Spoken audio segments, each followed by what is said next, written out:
Welcome to Theater Corner. I'm your host, Michael Taylor. Theater Corner was created as an ongoing effort to create more diverse interests and involvement in the theater scene. This episode is being brought to you by our generous sponsors, the Westgate Hotel. Located in downtown San Diego, the Westgate is a one-of-a-kind luxury boutique hotel offering the ease, elegance, and pleasures of the world's finest. Today, our guest is the incredibly funny, incredibly talented actor, Mark Christopher Lawrence. Welcome to Theater Corner, brother. Thanks for having me. You are very welcome to be here. I'm really quite excited to sit down with you, a local San Diego talent. Yeah, I moved here in '99. You do local theater. Right. You do television, you do film, and voiceover. And commercials. You're covering it all. Yeah, well, as an actor, the more you do, the more you do. You spend a lot of time on stage and theater.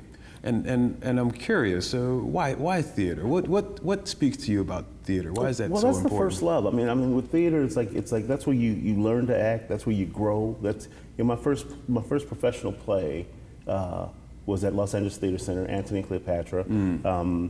Rosalind Cash was in it. John Goodman was in it. Mitchell Ryan, Kyle Secor.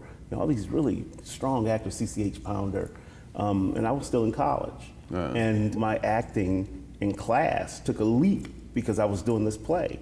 Because all of a sudden I had to keep up with these actors who were beasts. So the thing about theater that really draws me is that not only am I learning every day, it feeds that beast in there. Because when you're doing TV, it's very surface. It's formulaic. Right. Sitcoms, formulaic. So you want to do something that's deeper, and I tend to do very dramatic plays. Because I do a lot of comedy and TV. But the thing I love about theater is that right now if you suck. There's no question. The audience will let you know, so you can come back tomorrow and try to fix it. Right. With TV and film, it's like you're hoping the editor does the best he can to make you look better. That's interesting. Yeah. And so you've done, like you mentioned, Shakespeare and lots of August Wilson. August Wilson, yeah, and a lot of new creations. I love August Wilson, man. August Wilson is such a brilliant writer. I mean, I always tell people, if you just say the words, you're 80% there. Right. Just say it the way he wrote it, you'll be fine. Right. There's some long monologues in some of those pieces. I played Boy Willie. Oh, really? Yeah, in piano lesson, and Boy Willie had a 10-page run where it was basically a monologue that was interrupted a few times by one line. And so I just memorized it as a monologue and hope people jumped in when they were supposed to jump in. All right. And it was tough. I mean, it was like out of 7 or 8 pages, he had the lion's share on 82 pages. Jeez. And it was brutal. I mean, last thing that I did before I went to bed, first thing I did when I woke up was run through those lines. Wow. So who was right, Boy Willie or his sister? About the piano? Well, in the end, I believe Boy Willie understood the importance of the piano, and of its legacy. And so he was willing to let it go. He said, I just got to get that money some other way. I love the August Wilson piece. And I think between Shakespeare and August Wilson, perhaps that's where an actor is really sharpening their chops. Oh, absolutely. Well, the thing is this. It's like when you're acting on stage, let's say you're doing a show and it's 8 nights a week, or 8 shows a week. The only thing that you know is that what happened to you during the day. You don't know what went on with your scene mate. You don't know what went on with the audience. Right. You know how the play is staged and how it's set up and what you're supposed to do. But within that, you have to react to what's going on with the actor that you're playing with, and you have to, in some sense, be aware of what's going on with the audience. Right. Like if there's a funny moment, you have to know when to pause and when to keep going. And so the only thing that you have any control over is what your day was like. And so you got to be in the moment. You got to be ready every day. It's got to be truth. In terms of television, what people really recognize you as Big Mike from Chuck. Yeah. And that was your longest running TV gig. Yeah, we did 5 years, 5 seasons. Wow, that's strong. What is that experience like? It was interesting in that it was a very large cast. I mean, we were 10 strong, serious regulars. And because of that, you're hoping that you go to work and everybody is nice. And we were blessed, man. Everybody was great. Cast, crew, everybody. So it was fun to go to work. Yeah. Like I did an episode of Designing Women. And there was so much tension on that set. And there were only the 3 women and Meshack Taylor. Really? And so I said to Meshack, it's like you can just feel it, it was culpable. And I said to Meshack, I said, how do you work like this? He says, I just try to stay out of their way. But your very first television experience was Hill Street Blues. Yeah, first audition. First audition. Right. Here's the story. I was at USC as an actor. I was at USC on a debate scholarship, and one of my debate coaches had a friend who was an agent. She came to see me in a play at USC, gave me a card. 2 days later, I go and visit her. She signs me. I don't have any money, completely broke, so she pays to have a guy take pictures for me. The pictures come back. First picture she sent out was for Hill Street Blues. I get the audition, I go in, do the audition, go back home, and it's already on the machine. I have the job. Wow. So then for the next year, I'd rush home and check my machine, and nothing. Oh, really? But it was the best thing that could ever happen to me, because now I go, I do it, and just let it go, because I'm not gonna get them all. Right.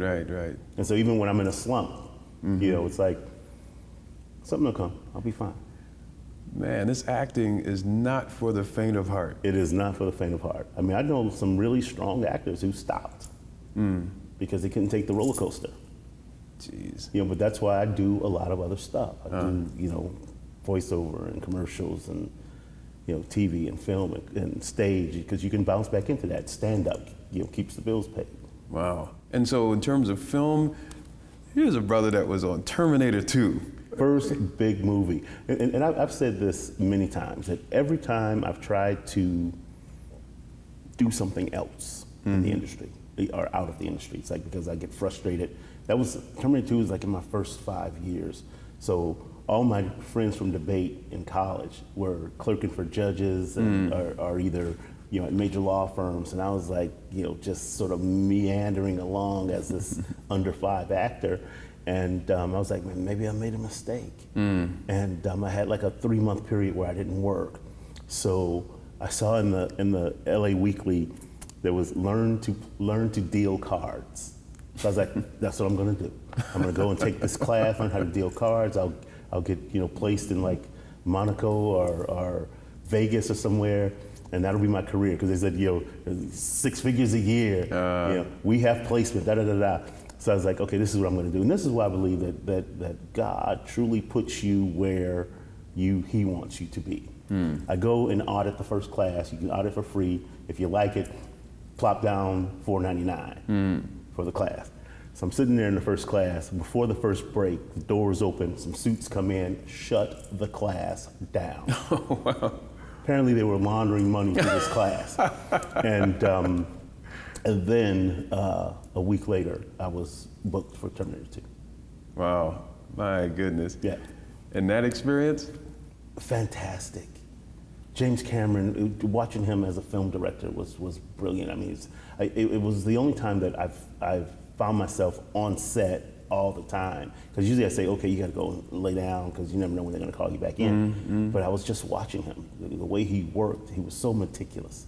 There's a scene where I did all the work in the hospital scenes in the movie, and there's a scene where we're chasing Linda Hamilton down this hallway, and he had 6 cameras set up.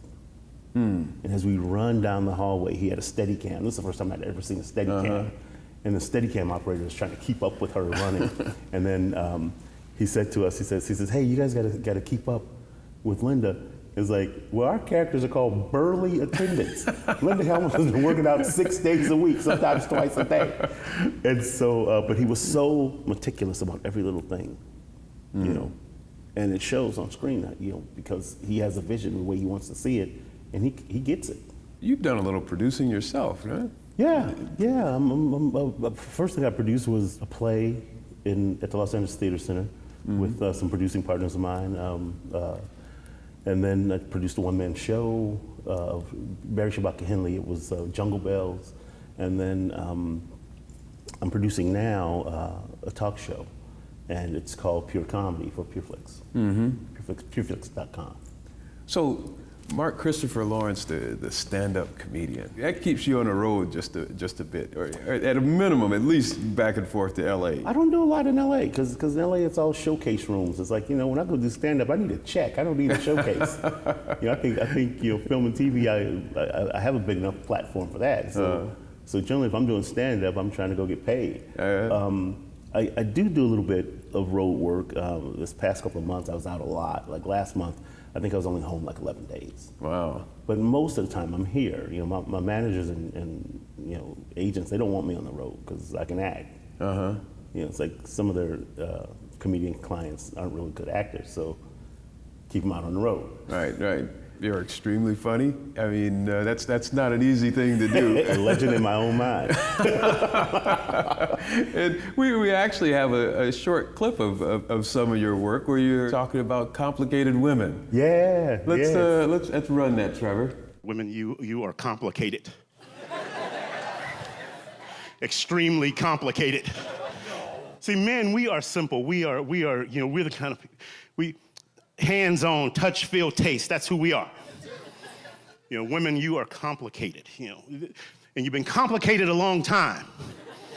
Here's how I know. The Bible says, on the sixth day, God laid Adam down, put him in a deep coma-like sleep, yanked a rib out of his side, formed woman, blew the breath of life into her. And then God needed a break.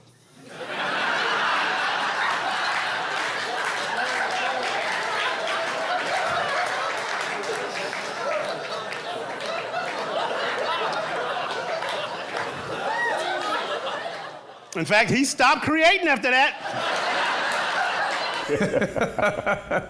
That's really smart. Well, here's the thing about comedy. Just like acting, you don't know what the audience has been through. So as you're doing your bit, you have to gauge what's going on with them and what's going on with you. I happen to be one of the few comics who actually has killed a guy with jokes. Oh, really? I was doing a charity event in La Jolla at a mansion, and 13 minutes into my 45-minute set, the host comes running back up, says, "Mark, I'm sorry," and he takes the mic. So right away I'm thinking, did I say something that was off color for the charity? And no. He says, "Is there a doctor in the house?" That night there happened to be 4 doctors in the house. One was the guy who set up all the ERs here in San Diego. They go to work on this guy. What happens is he's laughing so hard, he has a heart attack and dies. Oh, my. They go to work on him. He wakes up giggling. Oh, really? These jokes are powerful. Oh, man. And needless to say, you killed that night. Killed. In fact, we're still standing on the stage, me and the host, and I said, "See, Josh, this is why you hired me. I killed." He starts laughing. I said, "Too soon?" He goes, "Yeah, but funny." Too soon. Tell me about your first stand-up experience. Open mic, Comedy Store, LA, up on Sunset Boulevard. This is where everybody is. I sit in the original room waiting for my turn. I'm like 9th or 10th on the list. And 2 people before I go on, Robin Williams just pops in. Oh, jeez. And so everybody gets bumped. He does 45 minutes. So I'm supposed to be on, at about 10:30. I end up going on at like midnight. And the guy that went right after him just tanked. And I was like, oh man, this is gonna be rough. And so then the next guy got a few laughs, and I was like, okay, I should be all right. So I go up and do my 3 minutes, and it was funny. And Louis Anderson said to me when I came off stage, he says, "You got something there, kid, keep writing." And that was the beginning of it. It's the difference between doing theater on stage and stand-up. What would that be? I think the difference is that when you're doing theater, you're generally speaking somebody else's words. When you're doing stand-up, you're speaking your own words. However, it's still a character. For me, it's like I don't go on stage, just strictly as Mark Christopher Lawrence. I think what happens is there's a heightened version of me I see. that sometimes will say stuff that I wouldn't necessarily say. You know, because I think me as just a regular everyday person, I have a bit of a filter. On stage, maybe not. So that could be great therapy for perhaps an introvert, you know. Well, you know, I was shy as a kid until you got to know me. Right. And I think it does really help. You know, even now, it's like sometimes I find myself shy. It's like when I first meet people, I'm a little closed, and then I got to warm up. But stand up, you just turn it on and get out there. Just splash onto the stage. How old were you when you recognized perhaps performance or things like this was something that seemed attractive to you? I was in the 10th grade. Okay. My 10th grade English teacher, I was an athlete, so you take the English proficiency exam before you go to high school. So I get there, and I'm in the highest English class. And I always say I'm the dumbest guy in the highest English class on the campus. Because like people that came out of there end up being like engineers. This one kid, Sergio Macedo, is like a interpreter at the UN. Spoke in high school, was speaking like 7 languages. Wow. And so I would be in the class, and athletes would walk by and look at me like, "What are you doing in there?" I don't know. Apparently, I can read. And so, but Mrs. Schilling, I always say, changed my life. Because all of a sudden, I grew up in Compton during the height of the rise of the Bloods and Crips. And all of a sudden, I didn't have time on the weekends or after school, to just hang out with nothing to do, because she gave me something to do. Got me involved in speech and debate, got me involved in acting, and it changed my life. I'm doing what I do today because of her. This is what she kind of opened the door to. It's like, this was a possibility. What have you found is like the best source of material for stand-up? Because this is not an easy, simple thing. You go up there. It's not like you're class clown and you're out there. I mean, this is serious. So what? I try to write close to myself. Like I do a technique that I learned. Probably the past 5 years I learned from a friend of mine who I play football with. He writes poetry. He's just a brilliant guy. And he says, look, take a piece of paper, draw a straight line, put the date you were born and today's date. Start thinking about your life in that span, and make a check mark every time you can think of something up if it affected you positively, check mark down if it affected you negatively, and then write whatever that thing was in that timeline of where it was in your life. And it helps you with poetry. And then when I did that, all of a sudden it opened up all of these ideas about my life from when I was a kid to now. And that's where I get most of my stuff from, these things that happen to me positively and negatively. Is there a particular comedian that you performed in the same show with that kind of had more influence on you than others? I mean, you performed in the same show as Sinbad, Jerry Steinfeld, Rodney Dangerfield, Jeff Foxworthy.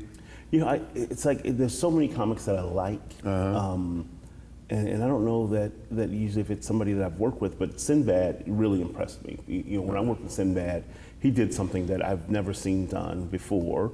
We were at Rupp Arena in Kentucky. He had them bring the lights up. There's 10,000 people there, and he looks out in the audience with the lights up and just starts talking to the audience, having crowd work, as we call it, doing crowd work. And as a comic, it's like you usually go up and try to just do your stuff, but he wanted to talk to him first. And he talked to him, and it was hilarious, and then he got into the jokes. He let that lead him into the jokes. Wow. Where me, personally, it's like I stay away from the crowd work unless I'm hosting, just to get them to say if there's a birthday, if there's an anniversary, whatever, try to figure out who people are. But as a headliner, I don't do that. I just go out and do my stuff. Unless you try to help, and then I help you stop helping. How does one deal with hecklers? What's the best approach? I try to give them like a little slap on the hand, and if that doesn't work, then you kind of give them straight jab, and if that doesn't work, then you take 5 minutes and have a conversation where you're kind of tearing them down, and that usually just shuts them down. I've only had like one real bad heckler experience, and it was here in San Diego last year. and this guy like stands up and is like getting all boisterous, and so they had to march him. But it's like, at one point I just started singing Kumbaya, and the audience turned against this guy. Oh, right. It was so fun. It's like, wow. So San Diego's famous for Comic-Con, and that just ended. I understand you had some participation. Yeah, every year I go down with my little film crew, and we shoot some man on the street stuff, and go to parties, talk to people, network. And so we shoot this footage for the Geek Roundtable, and it's fun. It's like, it's an interesting thing. Interesting people from all over the world come to San Diego. San Diego Comic-Con is equivalent to the Super Bowl financially for the city. Wow. Yeah. It's that big. Just, watching people during that thing is amazing. Costumes, very ingenious costumes, creative stuff. Creative stuff. And the thing I like about it most with the costumes is that people get in where they fit in. Like one year there was a guy, he had on like a $7,000 Iron Man outfit. Wow. With the vocals and the lights and the hands and the chest, and the mask would go up. And then I see this kid, probably in his early 20s, with a cardboard box that he has painted like Iron Man, and a football helmet that he painted. Right. Put a little mask on. It was hilarious, but it was like, this is what Comic-Con is all about. People have the things that they like, and it's like, okay, I'm gonna get in there and make my own costume if I have to, or I'll just go out and spend $7,000 if I need to. Right. So, Mark Christopher Lawrence, before you go, we have a lot of upcoming artists watching this show. What advice would you give to up and coming new young artists? I would say to young artists, train.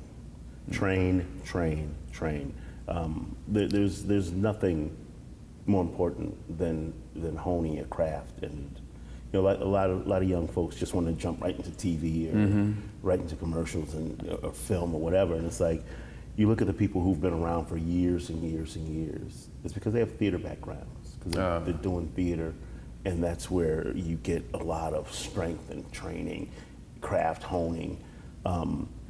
They keep working at the craft. I tell them, I said, look, if you go to an audition and you see me sitting there and you haven't trained, and we're reading for the same role, you're not getting that job. There you go. And that's a fact. Because people are trained, so you need to be ready. Mark, I really appreciate you coming by the Theater Corner. Thanks for having me. I appreciate you as an actor, as a talent, as a comedian. You bring joy to people's lives. I mean, that's a noble thing. For me, the comedy stuff comes easy, and so why not just share it? Right. There you go. Very good. Well, thank you again, brother, for coming by, sitting here with me on Theater Corner. Thank you. And thank you, viewers, for tuning in to another episode of Theater Corner, and we'll see you next time.